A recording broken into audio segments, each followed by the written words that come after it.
শিক্ষকের অভাবে ধুঁকছে ছট পড়ুয়া জুনিয়র হাই স্কুল। এই বিষয়ে জানা যায় ছট পড়ুয়া জুনিয়র হাই স্কুল পঞ্চম থেকে অষ্টম শ্রেণী পর্যন্ত। এখানে মূলত শিক্ষক রয়েছে দুজন এবং কম্পিউটার সেকশনে একজন শিক্ষক রয়েছে। ছাত্র সংখ্যা পঞ্চম থেকে অষ্টম শ্রেণী পর্যন্ত সব মিলিয়ে ৬২ জন। ছাত্র সংখ্যা কমের কথা বলতে গিয়ে শিক্ষক বলেন, আশেপাশের কয়েকটি হাই স্কুল উচ্চ বিদ্যালয় রয়েছে, ফলে ছাত্রের অভিভাবকেরা সেই সমস্ত স্কুলগুলোতেই ছাত্রদের ভর্তি করাচ্ছেন। তিনি আরও বলেন, স্কুলে শিক্ষক কম থাকার কারণে প্রচণ্ড চাপের মধ্যে দিয়ে বাধ্য হয়ে পঠন পাঠন চালিয়ে নিয়ে যেতে হচ্ছে। আরও বলেন, শিক্ষক নিয়োগের কথা শিক্ষা দপ্তরে বেশ কয়েকজন বারবার জানিয়েছে, কি কারণে শিক্ষক নিয়োগ অধরা সেই বিষয়ে জানা নেই। এই বিষয়ে তিনি আরও বলেন, প্রয়োজন অনুযায়ী শিক্ষক থাকলে একদিকে যেমন চাপ অনেকটাই কম থাকবে, অন্যদিকে স্কুলে ভবিষ্যতে ছাত্রের সংখ্যাও বৃদ্ধি পেতে পারে। এই প্রসঙ্গে ছটপড়ুয়া জুনিয়র হাই স্কুলের টিআইসি শিক্ষক অতীন ঘোষ কি বললেন শোনাবো বিস্তারিত। জিনিয়াস এডুকেয়ার একাডেমি শিশুর ভবিষ্যৎ গড়ার প্রথম ধাপই হলো সঠিক শিক্ষা, আর সেই শিক্ষার প্রতিকৃত জিনিয়াস এডুকেয়ার একাডেমি। এখানে নার্সারি থেকে চতুর্থ শ্রেণী পর্যন্ত আধুনিক ও মানসম্মত মানের শিক্ষা প্রদান করা হয়, যেখানে আপনার শিশুর মেধার বিকাশ নিশ্চিত করা হয়। অভিজ্ঞ ও যত্নশীল শিক্ষকদের মাধ্যমে আমরা নিশ্চিত করছি সেরা পাঠদান। এছাড়াও সুবিধাজনক যানবাহন ব্যবস্থার মাধ্যমে আমরা নিশ্চিত করি নিরাপদ ও স্বাচ্ছন্দ্যময় যাত্রা। পড়াশোনার পাশাপাশি রয়েছে খেলাধুলো ও সহশিক্ষা কার্যক্রম, যা শিশুর সার্বিক, মানসিক ও শারীরিক বিকাশে সাহায্য করে।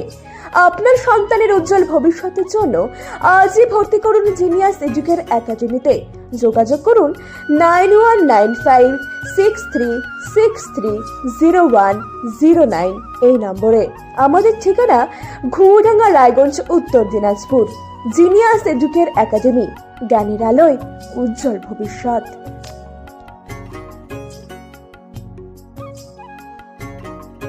দাদা, আপনার নাম এবং কি দায়িত্বে আছেন? আমার নাম পার্থিব ঘোষ, আমি ছটপড়ুয়া জুনিয়র স্কুলের টিআইসি পড়ে আছি। বলছি, আপনাদের স্কুলে টিচার স্ট্রেংথ এবং স্টুডেন্ট স্ট্রেংথ কত? এখন টোটাল স্টুডেন্ট 5 to 8 পর্যন্ত 62, আর আমরা দুজন শিক্ষক আছি, আর একজন গ্রুপ ডি এবং একজন কম্পিউটার টিচার আছে। বলছি, এই যে দুজন শিক্ষক নিয়ে স্কুল পরিচালনা করা কতটা আপনাদের পক্ষে কষ্টকর হচ্ছে ব্যাপারটা? 4টা ক্লাস, দুজন শিক্ষক, তো সেই হিসাবে যেটা বুঝতে পারছেন, এটা যথেষ্ট সমস্যার সম্মুখীন হই। তবে যতটা পারা যায় আমাদের দুজন টিচার এবং আরও দুজন যে আমাদের সহযোগী আছে, তারা প্রত্যেকের সহযোগিতার মাধ্যমে যতটুকু হেল্প করা, যতটুকু আমরা দিতে পারি ততটুকু আমরা করি। যতটুকু স্কুলে বিদ্যালয় শিক্ষা এগুলোর ব্যবস্থা ভালো করা যায় সেই উদ্দেশ্যে যতটা কাজ করে সেগুলো করছি।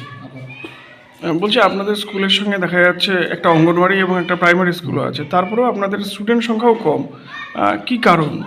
এটা এক তো আমাদের স্কুলটা 5 to 8 পর্যন্ত, এবং দ্বিতীয় কারণ হচ্ছে অনেক স্কুল, প্রাইমারি স্কুল এখন 5 চালু হয়ে গেছে। আর আশেপাশের যে অনেকগুলো এখানে সেন্ট জেভিয়ার্স থেকে শুরু করে মিশন স্কুল থেকে শুরু করে কর্ণজোড়া, উদয়পুর, গার্লস স্কুল হওয়া সব থাকার জন্য আমাদের স্কুলের স্টুডেন্ট ভর্তির সংখ্যাটা যতদূর আমার মনে হয় ব্যক্তিগতভাবে এটা কম। আর আমরা গার্জিয়ানদেরকে বলা প্লাস হচ্ছে যে একটা প্রচার করা যে ভর্তি হওয়ার জন্য, সেটা নিয়মিত যতটা করা যায় ডিসেম্বর বা জানুয়ারি মাসে সেটা আমরা করি, কিন্তু তবুও আমাদের ভর্তির একটা দেখা যাচ্ছে যে একটু ডিক্রিজ হচ্ছে। আগে ছিল বেশি, কিন্তু এখন আবার ধীরে ধীরে একটু ডিক্রিজ হচ্ছে। কেন, কারণটা কি?